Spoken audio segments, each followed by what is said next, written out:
Usually when we talk about a medical diagnosis, especially in the modern allopathic system, there's this underlying expectation of, mechanical precision. Right. You want a clear answer. Exactly. Like you break your arm, the x-ray shows that jagged white line, and the doctor just points to it. The problem is neatly confined to a specific coordinate on your skeleton. It's very localized, very neat. Yeah, but then you step into the world of complex health. Mhm. I mean, things like chronic conditions, dysautonomia, or systemic physiological feedback loops. And suddenly that x-ray machine is just fundamentally broken. Oh, completely. It's useless for that kind of thing. Right. Because Yeah. you aren't looking for a single snapped bone anymore. You are looking at a shattered ecosystem. And for you listening, that is exactly what we're getting into in today's deep dive. It really is the absolute definition of diagnostic muddy waters. Yeah. Because when you move away from that localized mechanical failure and you attempt to assess the entire human ecosystem, Oh, good. right, the physical baseline, the neurological firing, the environmental stressors, even the hidden psychological terrain, you need a diagnostic framework built for complex systems. Which brings us to our source material for today. On August 14th, 2026, a practitioner cast a chart to find the broken pieces of a patient's health. And what they found was, honestly, a terrifying structural loop. A completely closed loop. So we are treating this cast as a real working geomantic judgment. We're looking at an architecture of circumstance here. Exactly. And for those who might only be familiar with, say, astrology or tarot geomancy is a bit different. Yeah, let's clarify that real quick. What exactly is the system we're looking at? So geomancy is an ancient earth divination system. It uses 16 specific figures, and these are derived from odd and even points. Right, it's very binary. Extremely binary. And those 16 figures are then mapped onto a 12-house framework, which is very similar to an astrological chart. But it's way more structural, isn't it? Oh, absolutely. It's highly position dependent, which makes it perfectly suited for direct, practical, and really grounded questions. Things like health. So this isn't just pulling a random card and vibing with it. Not at all. It's more like a diagnostic architectural blueprint. That is the perfect way to describe it. It's a blueprint. And the specific mission for this entire reading, the exact question framed on August 14th, 2026, was very specific. Right, let me read it from the source text. The question was, what is important for me to know about the mental and physical health of this person right here and now?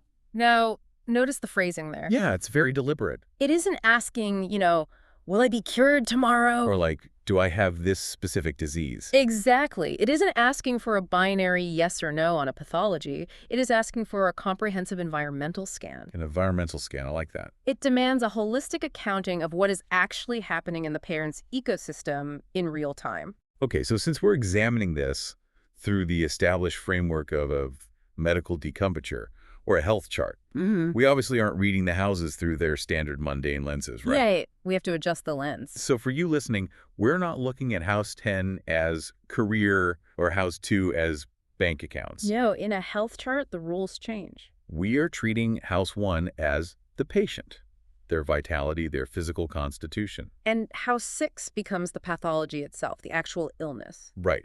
House 7 is the physician or the treatment protocol. House 8 is the severity of the crisis, like the mortality pressure. Yes, the acute danger level. And finally, house 10 is the decisive prognosis or the treatment trajectory. So unrolling this blueprint, looking at the 16 figures populated across the shield, the first thing that hits you, it's the absolute lack of diversity in the cast. It is mathematically and visually staggering. It really is. Because a geomantic chart, like we said, contains 16 figures, and the possible permutations of a shield are vast. You usually get a pretty wide spread, right? Yeah. Usually, yes.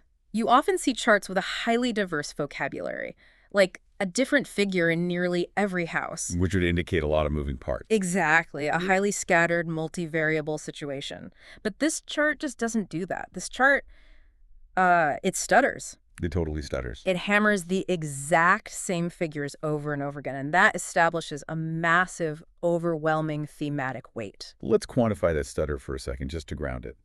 The figure cursor, which represents restriction, containment, stasis, it appears 4 separate times in this reading. 4 times. It's heavy. It sits in house 1, house 9, house 11, and then it emerges as the reconciler at the very end.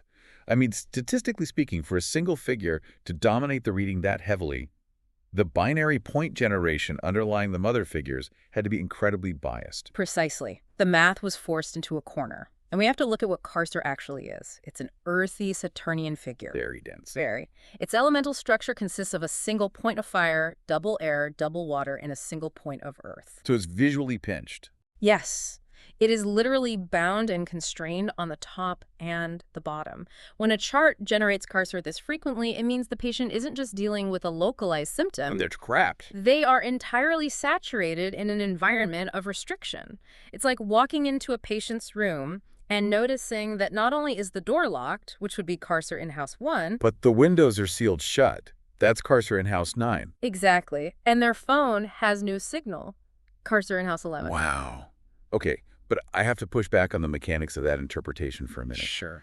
When we see a chart echoing a single figure like Carcer 4 times, and then repeating Fortuna Major in houses 6 and 7, and repeating Letitia in houses 10 and 12, and then producing double Tristitia as the witnesses. A lot of repetition. It's a ton. Doesn't that massive repetition risk flattening the reading?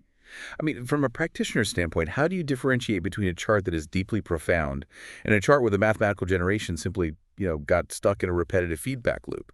That is a phenomenal question. And it really goes to the heart of how geomantic multiplication works. Okay, walk us through it. You have to remember that only the first 4 figures, the mothers, are cast directly. Right, the manual part. Exactly. Every other figure in the chart is mathematically derived from the combination of those first 4.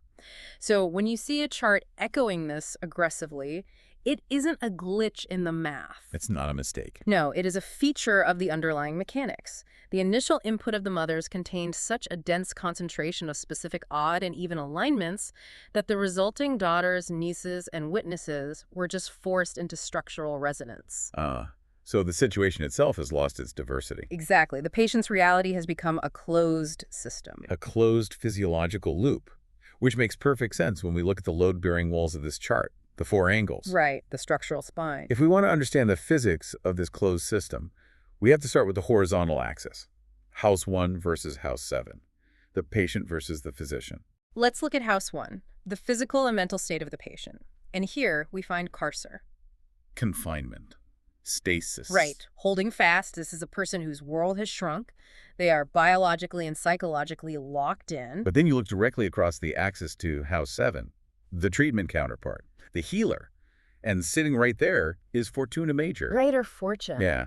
A solar figure representing enduring success, stable strength, and just immense resources. The tonal contradiction across this axis is severe. It's night and day. You have a patient experiencing maximum restriction and stasis, facing a medical protocol, or a physician operating with maximum capability and power. Okay, let's look at the mechanics of that dynamic, though.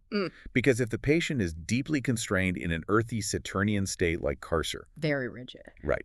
And the doctor is operating with the solar, highly energized force of Fortuna Major, doesn't that run the risk of the treatment overpowering the patient? What do you mean? It's like using a high-pressure fire hose to water a fragile, deeply dehydrated plant. The sheer force of the intervention could theoretically shatter the container.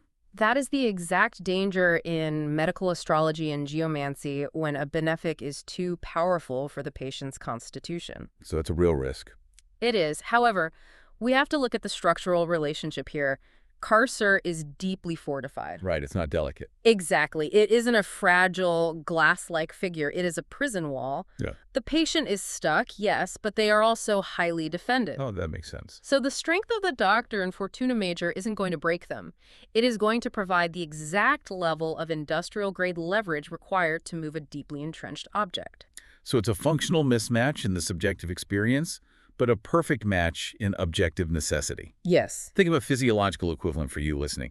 If a patient is suffering from severe, system-wide physical paralysis or profound chronic fatigue, they are entirely immobilized in the mud. Right. The intervention that arrives isn't subtle or gentle. It is a massive, heavy-duty industrial tow truck. Fortuna Major. Yes. To the patient, the situation feels catastrophic and rigid. But to the mechanic operating the tow truck, to the Fortuna Major physician, the situation is entirely manageable because they possess the exact correct tooling for the extraction. Which perfectly sets up the vertical axis. House 4 versus House 10. Right. The deep foundation of the condition versus the ultimate prognosis. Okay, let's start at the bottom. House 4 is the root. It's the subterranean baseline of the health issue. And here we find Caput Draconis, the dragon's head. This is a figure of ingress, entry, beginning, and opening of the threshold. So something came in. Exactly. Finding Caput Draconis at the foundation of a health chart suggests a specific etiology. The condition did not necessarily arise spontaneously from the patient's genetic code. It wasn't always there. Right. Something crossed the threshold, a pathogen, a specific environmental stressor, a discrete event. It entered the system and established the baseline for this current carcer reality. A catalyst that breached the perimeter. Yeah. But the true architectural marvel of this vertical axis is at the top of the chart, House 10. The decisive trajectory, and it holds Letitia. Joy, uplift, expansion, recovery. It's amazing. This is a Jovian counterweight to the Saturnian carcer. Oh. The objective prognosis at the top of the chart is highly expansive and positive. But let's analyze the tension here. Because Yeah. if you are the patient sitting in House 1, locked in the carcer state, Deeply restricted. right, and your physician tells you the prognosis is Letitia, that everything is going to expand and uplift and be joyful. Yeah. You have no physiological context for that reality. You can't even imagine it. Exactly. You cannot feel the joy of the roof from the confinement of the basement.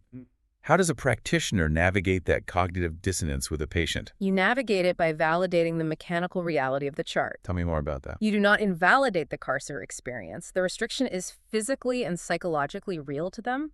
You explain that the architecture of the chart shows a trajectory, not an instant teleportation. It's a process. Exactly. The Fortuna major treatment in House 7 is the engine that will slowly pull the carcer patient toward the Letitia outcome.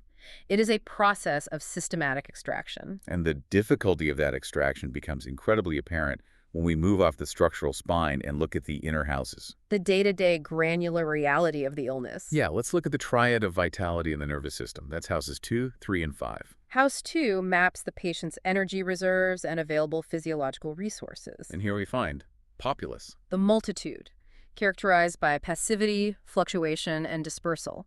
It is a lunar figure, entirely composed of even points. So the energy is totally unfocused. It's a highly variable state. The vitality is dispersed across a wide area. Like an electrical grid experiencing constant brownouts and surges. That's a great analogy. The patient has no concentrated, reliable reservoir of energy to draw from on a daily basis. Which creates a terrifying synergy with House 3. Yes, it does. Because House 3 is the immediate environment, mobility, and crucially in modern readings, the central nervous system. And here we find Via, the way. The figure of pure movement, transition, and flow. Via is the exact inverse of populace. Right, because populace is all even points. And Via is a single vertical column of odd points. It is a laser beam of restless transitional energy. And this introduces a profound medical paradox into the chart. A massive physiological contradiction. For you listening, look at House 1 again. Yeah. The patient's physical container is carcer. They are locked down, immobilized, heavily restricted. But their nervous system in House 3 is Via. It is moving at absolute top speed. It is the defining signature of severe dysautonomia, or hyperarousal, in a state of physical exhaustion. That is so rough. The physical body is a parking brake that has been pulled up and locked into place, but the nervous system has a brick resting on the accelerator. Wow. The internal signaling is frantically pacing the cell. The subjective experience of that is agonizing. I mean, you are physically incapable of escaping your environment, but neurologically incapable of resting within it. It's miserable. It's that deeply toxic, tired but wired state where the cortisol and adrenaline are flooding a body that simply cannot metabolize them through movement. Exactly. And when the body is locked in that kind of exhaustive physiological feedback loop, we look to House 5 to see what happens to the patient's spirit. Because House 5 governs pleasures, recreation, and the creative spark that sustains the will to heal. And House 5 holds emissio, loss. An outward flow, leaking away. Emissio is a Venusian figure of decrease. In the context of this triad, it means the patient's capacity for joy and recreation is actively draining. Because of the nervous system. Yes. The sheer neurological cost of running Via inside of a carcer container is bleeding the patient's spirit dry. The joy is leaking out of the bucket faster than the fluctuating populace energy can refill it. It's a gritty, hyper-realistic depiction of chronic systemic illness. The chart isn't just saying the body is sick. It's diagnosing the cascade failure of the patient's quality of life. It really is. Which forces us to look at the pathology itself. House 6, the house of illness. And in House 6, we find Fortuna Major. The exact same figure that represents the physician in House 7. I want to really dig into the mechanics of this because this is where amateur readers fundamentally misunderstand geomantic interpretation, I think. Oh, all the time. When people see a benefic figure like Greater Fortune in the House of Illness, their first instinct is to flatten it. They assume it's good news. Right. They think, oh, the illness is actually a blessing, or the illness is weak because the figure means good luck. That is a critical interpretive error. How should we read it? You must ask how the structural nature of the figure operates within the jurisdiction of that specific house. Okay. Fortuna Major means well-resourced, deeply fortified, and capable of enduring. If you put that inside the House of Illness, it means the pathology itself is a fortress. The illness has supply lines, it has armor. Precisely. It is a formidable, highly capable opponent. It has established a dominant stronghold in the patient's biology. It is not going to burn out quickly or succumb to a half-hearted immune response. But here's where I want to push back. If the illness in House 6 is Fortuna Major, and the doctor in House 7 is also Fortuna Major, isn't that a stalemate? It looks like one, doesn't it? Yeah, you have two heavily armored titans facing off. If the illness is just as fortified as the treatment, how does the treatment ever gain the upper hand to achieve that Letitia prognosis we saw in House 10? That is exactly why we have to examine House 8. Okay, the house of the crisis. Right. House 8 governs the severity of the crisis, the mortality pressure, and the body's proximity to catastrophic failure during this clash of titans. And in House 8, we find Puella, the girl. A Venusian figure representing harmony, beauty, passivity, and receptivity. Okay, wait. A passive receptive figure in the house of crisis.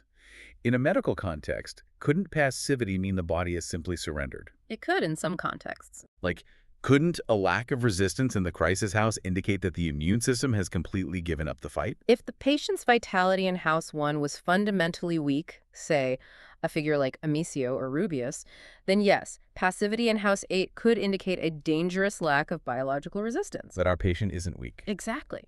The patient in House 1 is carcer. They are heavily fortified. They are bound tight. Right. When you combine a highly fortified patient with a highly passive crisis house, it means the acute mortality pressure is incredibly low.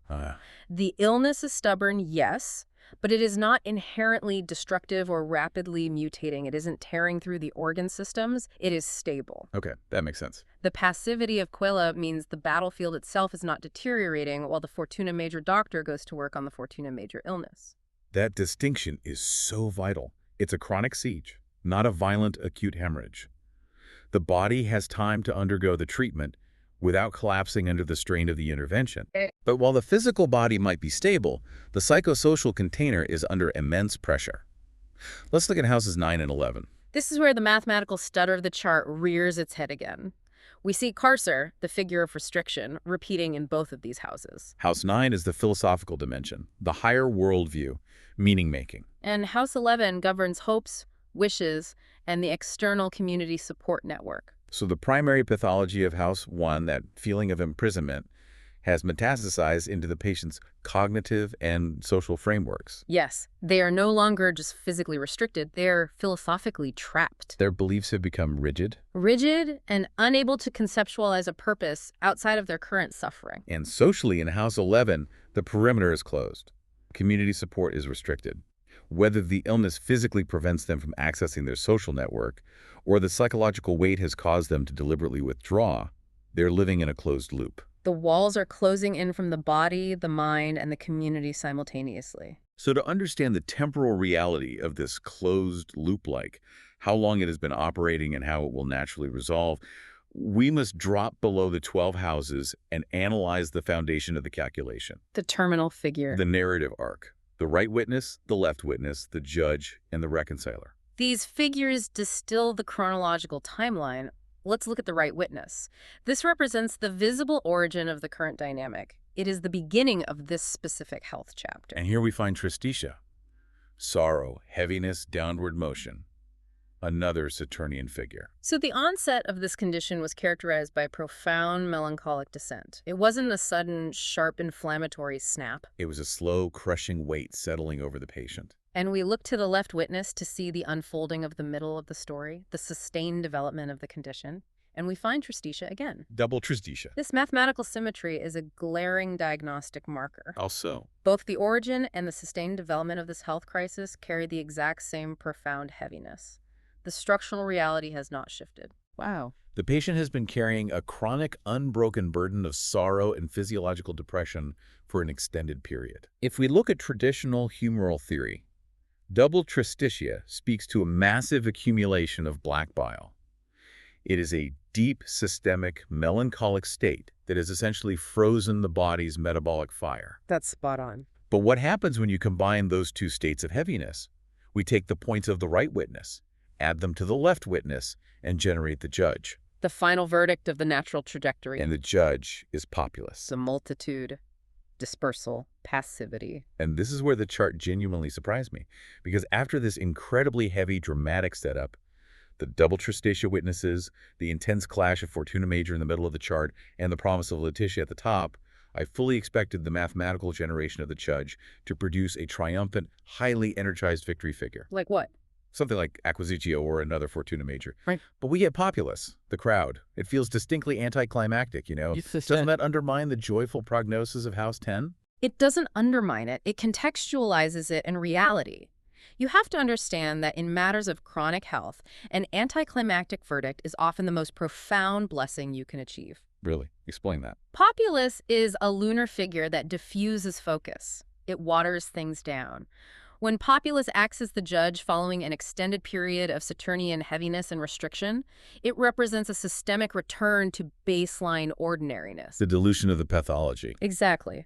The illness loses its concentrated, suffocating grip on the patient's identity. It diffuses into the background. I see. The patient transitions from being completely defined by their localized carcer suffering back to just being a diffuse entity in the crowd. The health issue becomes a manageable, distributed part of life, rather than the searing focal point of their existence. But the calculation doesn't end with the judge. No, we have one more step. We have to calculate the reconciler, the super judge, by mathematically combining the judge, which is populace, with the first house figure, which is carcer. This reveals the ultimate synthesis, the state of the patient after the verdict has settled. And when you combine the points of populace and carcer, you get carcer. The long-term synthesis returns the patient directly to their original structural state. So I have to ask, does this mean the intervention fails? If the entire process just dumps them right back into the carcer prison they started in, how can the prognosis possibly be joyous?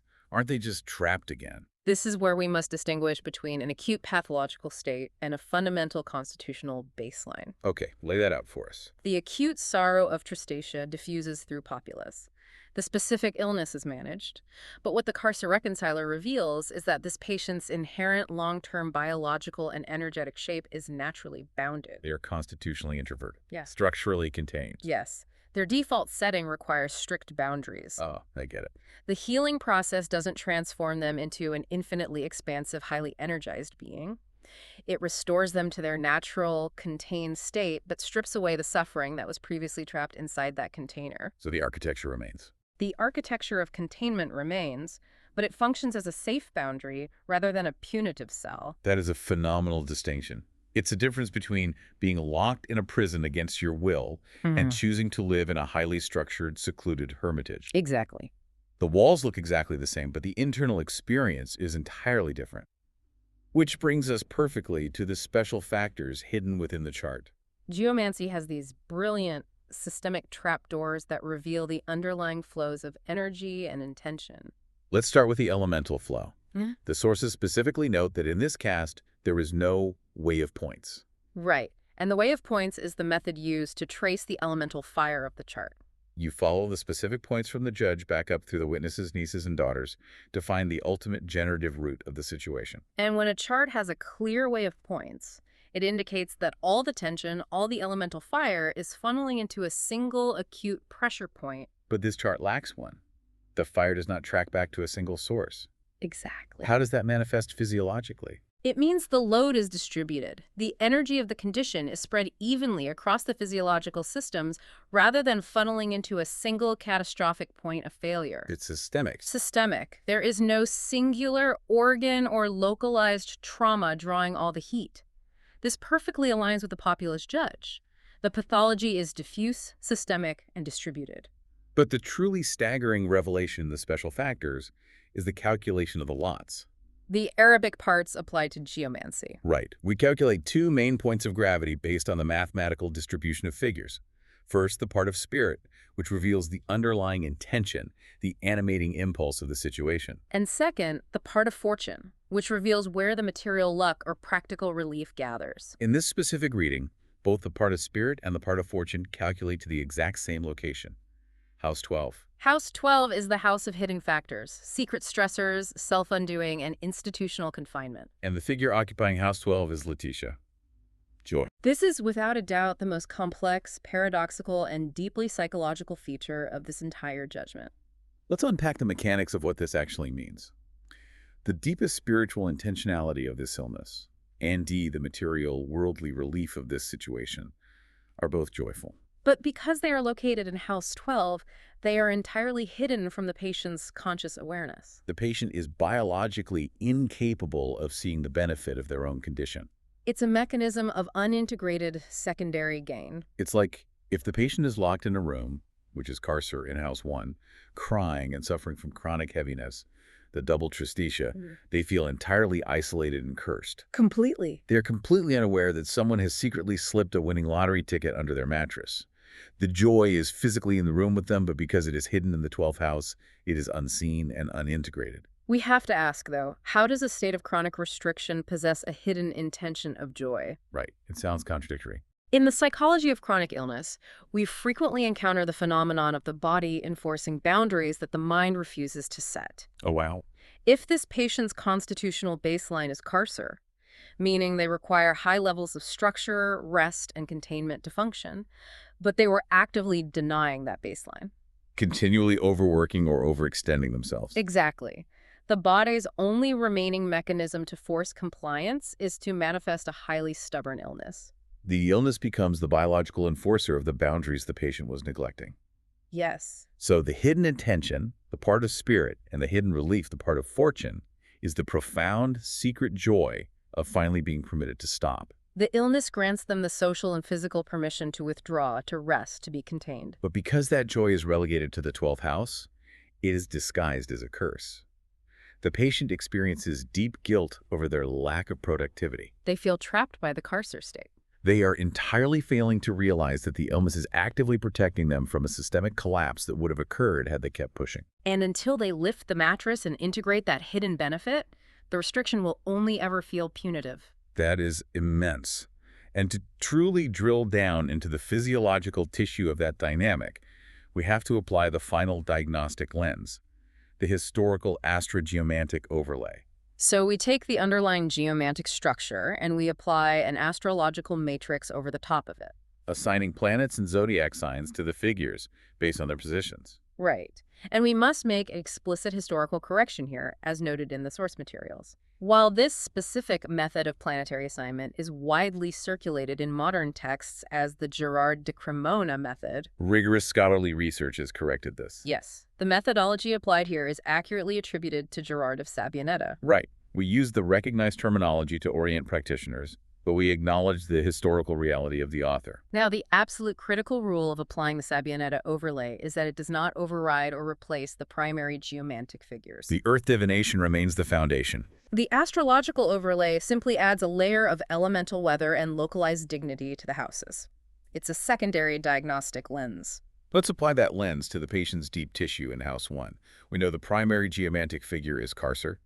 The Sabianetta overlay places 3 additional factors into House 1. The figure Amicio, the planet Saturn, and Cauda Draconis, the dragon's tail, all occupying the zodiac sign of Scorpio. That is an incredibly dense, heavy combination. Very heavy. Saturn is the planet of restriction, time, and crystallization.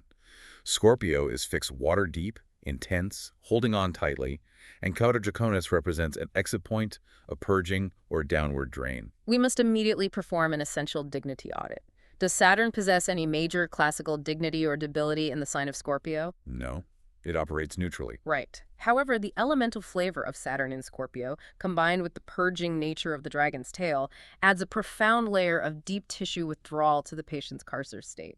It's not a superficial restriction. This isn't a nervous, jumpy immobility. It is a bone-deep, marrow-level contraction. The humeral shift is overwhelmingly cold and dry, plunging into cold and wet. Which perfectly mirrors the double tristitia we saw in the timeline.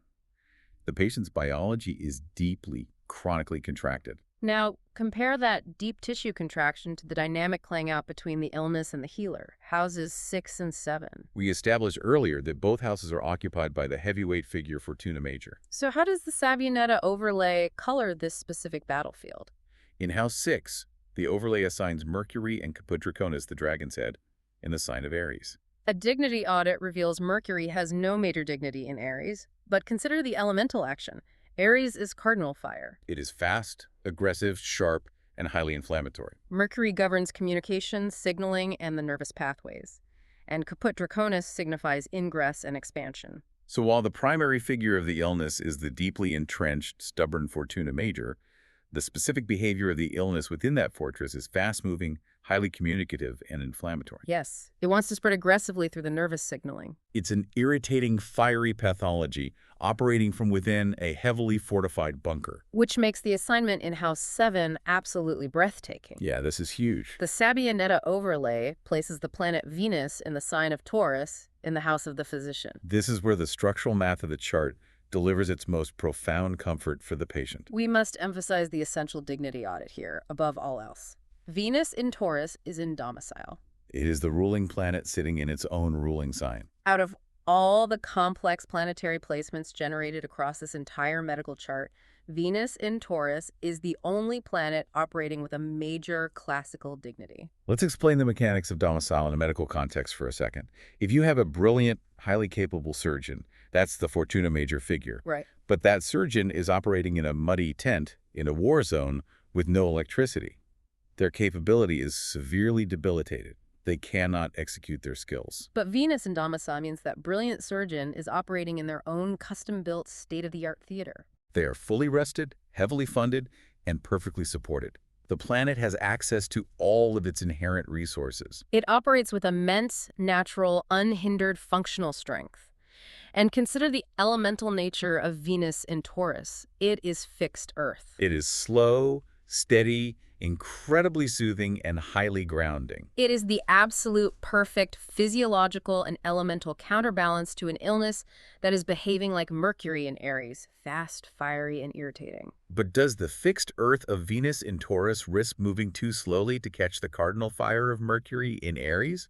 Like, if the pathology is racing through the nervous system, does a slow, steady physician risk falling behind the curve of the illness? That is why the underlying Fortuna Major figure secures the dynamic. The treatment does not need to chase the illness. Because the treatment is a fortress. Exactly. The treatment is a fortress of enduring strength.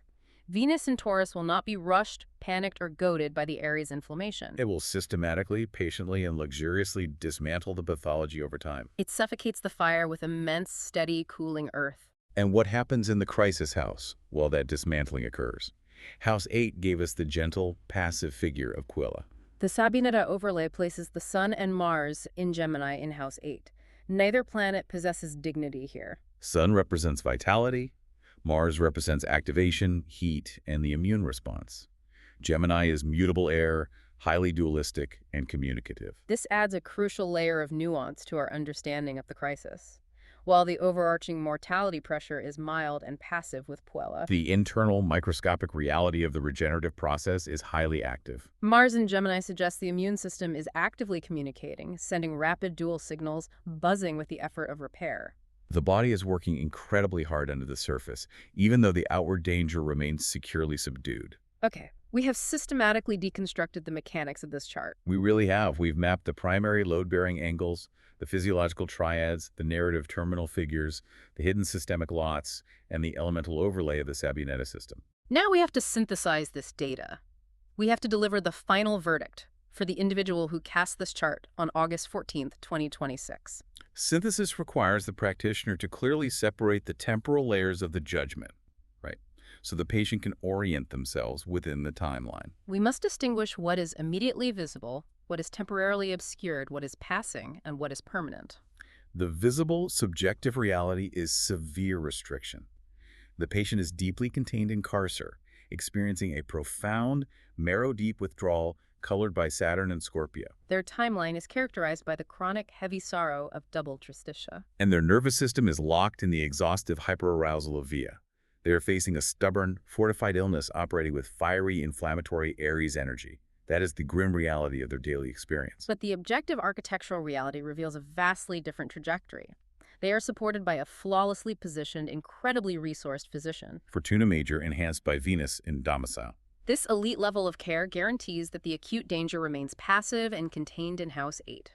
And because of that unshakable medical support, the temporary acute phase of the illness is moving toward a highly successful, expansive prognosis. Letitia in House 10. The active pathology will ultimately be diluted and normalized back into the background noise of life, as mandated by the populist judge. However, the most vital piece of practical counsel derived strictly from this geomantic text is twofold. First, the patient must exercise absolute, unwavering trust in the physician. Venus in Taurus and domicile backed by Fortuna Major is a mathematically flawless testimony of competence. Whatever protocol the healer has established, the patient must surrender to the slow, steady timeline of it. Do not attempt to rush the fixed earth process. And the second piece of counsel addresses the psychological crux of the entire reading, the unintegrated joy hidden in House 12. The chart is screaming that there is a profound secondary benefit woven into the fabric of this restriction. The patient is being biologically forced to rest, forced to withdraw from an external environment that may have been deeply detrimental to their spirit. Joy that remains hidden in the 12th house is joy that cannot heal. They must undertake the complex psychological work of lifting the mattress. They must recognize how the illness has functioned as a protective enforcer of their boundaries. Until they acknowledge the secret relief of being allowed to stop, the carcer state will only ever register as a punitive cell. Which leaves us with a final, profound structural consideration to mull over. We are so culturally conditioned to view carcer restriction, containment, boundaries as a fundamental failure of freedom. We view immobility as a disease to be eradicated. We view the container only as a cage.